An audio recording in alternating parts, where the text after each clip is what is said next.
రాయలసీమలో చెప్పగిరి లక్ష్మీనారాయణ ఒక ఉద్యమకారుణ్ణి అత్యంత దారుణంగా టిప్పర్ లారీతో గుద్దించి కారులో నుంచి బయటికి లాగి మెడలు కోసి అత్యంత క్రూరంగా చంపినటువంటి వ్యక్తులు ఈ రోజు కారులో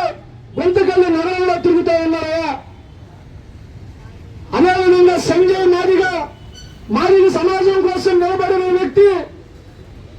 కర్నూలులో మాదిగలకు అండదండలుగా ఉన్నటువంటి సంజయ్ మాదిగని అత్యంత క్రూరంగా నరికి చంపే గోవింద అనేటువంటి మా మాదిగ మహిళా బిడ్డ తన పొలాన్ని అగ్రవర్ణాలు దోచుకున్నారని ఒకే ఒక్క మహిళ ఆ పొలం కోసం,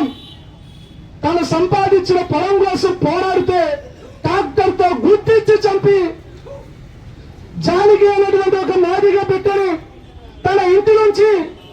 ఎనుగునూరు నుంచి ఆదానికి బయలుదేరి వెళ్తే అర్ధరాత్రి 12:30 గంటలకి ఒక 19-23 ఏళ్ల వయసున్నటువంటి ఒక కుర్రాడు అత్యంత దారుణంగా రేపు చేయబడి ఆ బిడ్డను గొంతు నిలిపి చంపినటువంటి నీచమైనటువంటి కుట్రలు ఒక కర్నూలు జిల్లాలోనే జరుగుతూ ఉన్నాయి. ఎంఆర్పిఎస్ లో పనిచేసి ఒక నాయకుడిగా జిల్లా అధ్యక్షుడిగా ఉన్నటువంటి జగ్గుల ప్రకాష్ని మాదిగ సమాజానికి బలమైనటువంటి వ్యక్తి, అతన్ని కూడా అత్యంత దారుణంగా అనంతపురం నడుబొట్టులో క్రూరంగా చంపి ఈ మాదిగ సమాజానికి ఏమి సంకేతాలు ఇస్తున్నారో అనేది ఒకసారి ఆలోచన చేయండి. ఇది మరొక ముందే టిఎం రమేష్ ను కూడా బొందిమడిలో తన సొంత గ్రామంలోనే క్రూరంగా చంపి దారుణంగా హత్య చేయబడ్డాడు. అదేవిధంగా నిన్న కాక మొన్న మన కడప జిల్లా బ్రహ్మంగారి మఠంలో ఒక అగ్రవర్ణాల మహిళను ప్రేమించాడని